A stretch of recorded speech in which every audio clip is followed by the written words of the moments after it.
Early childhood is an important period to intervene for several reasons. The first is that children and their families go through many stresses, some of them quite toxic stresses, in their journey from their home country along their migrant path into their host country.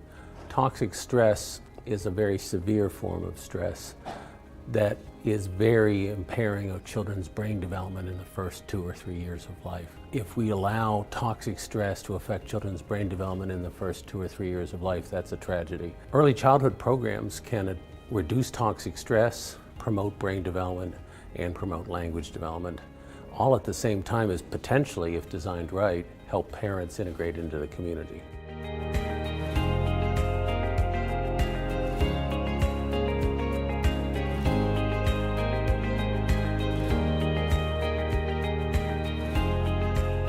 I think one of the biggest challenges that we have in early childhood education is that every country runs a different type of early childhood program or system.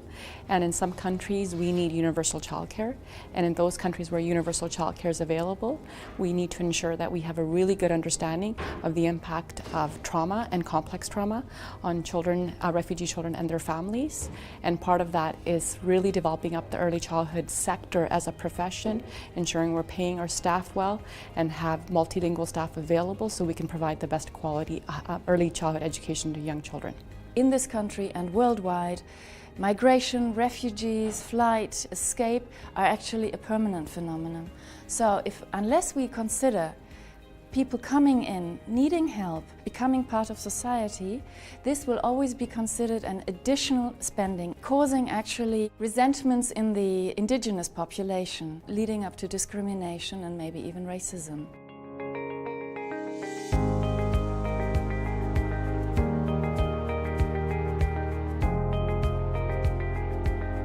I think in Sweden, one of the biggest challenges is to provide them with support that helps them develop their mother tongue. The other things that are challenging is that it's important for teachers to be able to collaborate together in order to develop the work that they do with the children. And that's, for our preschool teachers, that's hard to find the time to do that. So we have to work with the organization as well. We need to work with parents and children at the same time, especially with the very young children. We need to provide opportunities for parents to learn so that they will help their children, and we need to provide opportunities for children to learn so they will help their parents, because this is a two-way approach. We also need to bring in the locals. It's a two-side thing. So you have to help refugees and you have to help local societies to accept the refugees.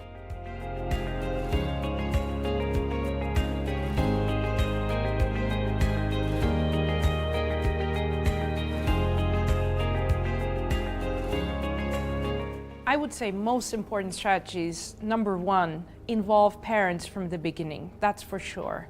And secondly, prior to program delivery, how to promote strong partnerships at all levels, from the community, district, government, national, international. I mean, really, this has proven highly effective, specifically partnerships at all levels that help navigate access to marginalized target groups to maximize the reach of programs. One of the biggest constraints on serving children is the negative attitudes of some people in host countries and some governments and some funding agencies. It is possible now with social media and other kind of media strategies to actually help change those negative attitudes and shift the social norms from being scared of refugee families to embracing them. A second strategy is the role of research. We should not be guessing what works for children. We should have a rigorous research program along with our service programs to find out what works, why, for whom, and under what conditions. If we can conduct research like that, then we aren't just giving with our heart, we're giving with our head, and we will figure out the smartest ways to help families.